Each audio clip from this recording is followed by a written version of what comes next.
بسم اللہ الرحمن الرحیم۔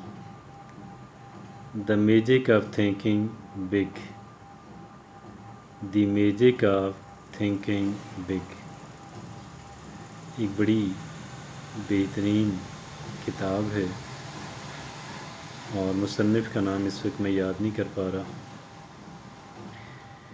تھنکنگ بگ اصل تو جو اس کا سبجیکٹ ہے، جو اس کے اندر نظریہ پیش کیا گیا ہے، جو خیال اس کے اندر رکھا گیا ہے،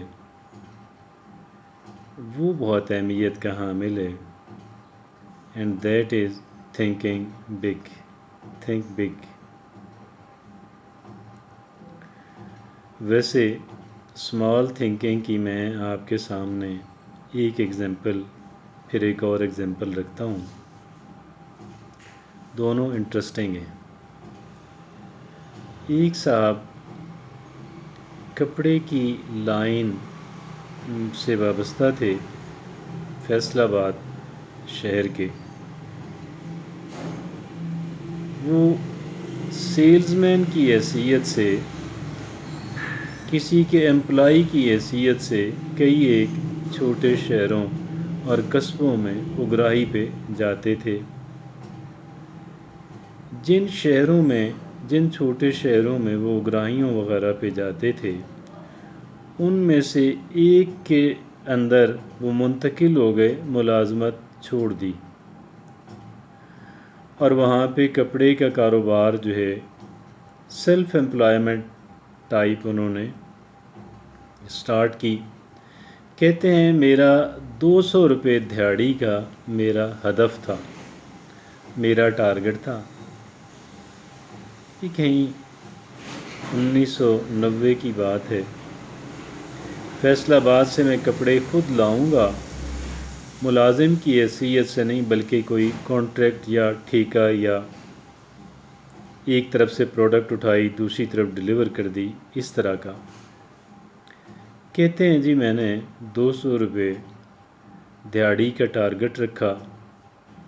اب یہ تو میجک آف تھنکنگ اسمال ہے instead of magic of thinking big. بہرحال وہ لائن بڑی تھی، اس کے اندر بڑی ایکسپینشن تھی، اس آئیڈیا کے اندر بڑا پن تھا، آئیڈیا بڑا تھا۔ انہوں نے اس شہر کے اندر کپڑا سپلائی کرنا شروع کر دیا، فیصل آباد سے اٹھایا، ادھر ڈیلیور کیا، لوگوں کو سیمپلز دکھا کر، دکانداروں کو، کپڑے کے تاجروں کو سیمپلز دکھا کر چھوٹے شہر میں جو ہے وہ کپڑا سپلائی کرنا شروع کر دیا۔ دیکھتے ہی دیکھتے وہ اپنے اس قصبے کے اندر جو ہے، اپنے اس قصبے کے اندر کے جہاں پہ وہ مال سپلائی کر رہے تھے، وہ سب سے بڑے ڈیلر بن گئے، کپڑے ہول سیل کپڑے کے سب سے بڑے تاجر بن گئے، دکان ہول سیل کی وہاں کھول لی۔ اور پھر اسی قصبے کے لوگوں سے، جن لوگوں نے کچھ اعتبار اور ٹرسٹ کرنا شروع کر دیا تھا، ان کا پیسہ بھی اپنے کاروبار میں لگا لیا کہ بھئی آپ کو منافع سے میں شیئر دوں گا۔ بہت بزنس ان کا پھیلا، ڈیولپ ہوا۔ کپڑے کو وہ سمجھتے تھے، کپڑے کو سمجھنا، اس میں اس کی ایکسپرٹیز تھی، یہ ان کی مہارت ہو گئی تھی۔ اور پھر کپڑے کے مینوفیکچررز جو ہیں، پہلے ہول سیلرز فیصل آباد کے، اس کے بعد جب زیادہ ڈیولپ ہوا کاروبار تو پھر جو کپڑا بنانے والے تھے ان کو کیسے ڈیل کرنا ہے، اور کسٹمر کو اپنے ہاں جہاں سپلائی کرنا ہے ان کو کیسے ڈیل کرنا ہے، جن لوگوں کا سرمایہ لے کر اپنے کاروبار میں لگانا ہے ان کو کیسے ڈیل کرنا، وغیرہ وغیرہ، سارے کاموں کے اندر ایکسپرٹیز۔ ذہین انسان تھے، کریجیس انسان تھے، فیصلے کی قوت تھی۔ پھر انہوں نے کیا کیا کہ جی ان کے ذہن میں آیا کہ میں یہ ٹیکسٹائل کی پروڈکٹس جو ہیں وہ میں کیوں نہ دبئی کے اندر جو ہے وہ میں اپنی ایک تجارت شروع کروں، اور دبئی کے اندر میں اپنا کاروبار بنا لوں کپڑے ہول سیل کا۔ انہوں نے کوشش کی، اس میں ان کو کامیابی نہیں ہوئی۔ خود وہاں وہ بیٹھ نہیں پا رہے تھے، ظاہر ہے ان کا جو بیس تھا، اس کو وہ چھوڑتے تو وہ جو انکم آ رہی تھی وہ رک جانی تھی، ڈسٹرب ہو جانی تھی۔ تو بہرحال ان کی یہ اسٹریٹجی غلط تھی یا درست تھی، اس جھنجھٹ میں پڑے بغیر ان کا وہ دبئی پروجیکٹ ان کا بہرحال کامیاب نہیں ہو سکا، جو ان کو ختم کرنا پڑا۔ پھر ان کے ذہن کے اندر آیا کہ کیوں نہ میں یو کے اندر جو ہے فیبرکس جو ہیں، ٹیکسٹائل پروڈکٹس جو ہیں، وہ ان کی سپلائی کا کاروبار شروع کروں۔ وہاں انگلینڈ کے اندر بھی انہوں نے کوشش کی۔ اسی دوران ان کو ہارٹ اٹیک ہو گیا، اور فیٹل ہارٹ اٹیک، مہلک، جو ان کے لیے جان لیوا ثابت ہوا۔ اب بچے چھوٹے تھے اور ان ٹرینڈ تھے، بچوں کے ہاتھ میں معاملات آ گئے، بچوں نے آپس میں لڑنا شروع کر دیا، اور دیکھتے ہی دیکھتے وہ سارا ان کا کاروبار چوپٹ ہو گیا۔ ایک چیز رہ گئی جو اس شہر کے اندر انہوں نے اپنا مکان، اچھا مکان بنا لیا تھا، یہ واحد اثاثہ رہ گیا، باقی سب کچھ چلا گیا۔ ایک اور صاحب ہیں اسی قصبے کے جہاں پہ انہوں نے، میرا ہوم ٹاؤن چکوال، ان لوگوں نے کیا کیا کہ جی وہاں پہ ایک صاحب پہلے ملازمت کرتے تھے ایک کانٹریکٹر کے پاس جو ان کا قریبی رشتہ دار تھا۔ اس ملازمت کو چھوڑا تو ان کے ذہن میں آیا کہ بے روزگار ہوں، میں کیا کروں۔ انہوں نے دوستوں کی فہرست بنائی، ان سے کہا کہ جی مجھے جو بھی آپ کا کام ہو مجھے بتا دیا کریں، میں آپ کا کام کر دوں گا۔ مقصد یہ تھا کہ کچھ مصروفیت مل جائے گی اور کچھ سیکھنے کو مل جائے گا، اور جن کا میں کوئی کام کروں گا وہاں سے کچھ نہ کچھ پیسے بھی مل جائیں گے۔ بہرحال وہ چند مہینے یہ کام کرتے رہے۔ اس کے بعد ان کی عقل کے اندر آئی بات کہ کیوں نہ میں پراپرٹی ڈیلر بن جاؤں۔ پراپرٹی ڈیلر بنے۔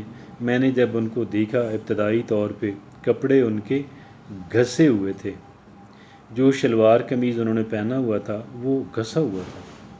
بہرحال پھر دیکھتے ہی دیکھتے جو ہے ڈیلری کی، اور ڈیلری نے ان کو بلینئر، ارب پتی، بہت دولت انہوں نے کمائی، اور اسٹل ہی از ارننگ دا منی۔ اس بندے کا ٹارگٹ بھی تھا 200 روپے دہاڑی کا۔ کتنے کا؟ 200 روپے دہاڑی کا۔ یہ تو وہ ہو گئیں باتیں کہ جہاں پہ میجک آف تھنکنگ اسمال جو ہے اس کو اپریشیٹ کیا جانا چاہیے۔ بہرحال دونوں کی جو لائنز تھیں، جس شعبے کے اندر انہوں نے کاروبار کیا، وہ شعبہ اسمال نہیں تھا، وہ بڑا شعبہ تھا۔ It was a big field, اور یہ لوگ بہت سیریس تھے، دے ور ڈیم سیریس۔ یہ لوگ نہایت سنجیدگی سے اس کام کو کرتے رہے، اگرچہ ان کا ہدف ابتدائی طور پہ جو وقت گزرتا گیا، ان کے اہداف بھی، ان کے ٹارگٹس بھی، ان کے پلانز بھی بڑے ہوتے چلے گئے، لیکن ابتدائی طور پہ جو ہے وہ انہوں نے چھوٹا کام سٹارٹ کیا۔ شعبہ اچھا تھا، محنتی بہت تھے، رج کے محنتی تھے۔ تو پھر ان کے وقت گزرنے کے ساتھ ساتھ ان کے ہدف، ان کے اہداف بڑھتے چلے گئے، اور ان کی اچیومنٹس ہوتی چلی گئیں۔ تو یہاں پہ مجھے وہ ایک محاورہ پنجابی کا یاد آ رہا ہے کہ پنجابی کا، اردو کا، کھڑا ہونے کی جگہ آپ دے دیں، بیٹھنے کی جگہ میں خود بنا لوں گا۔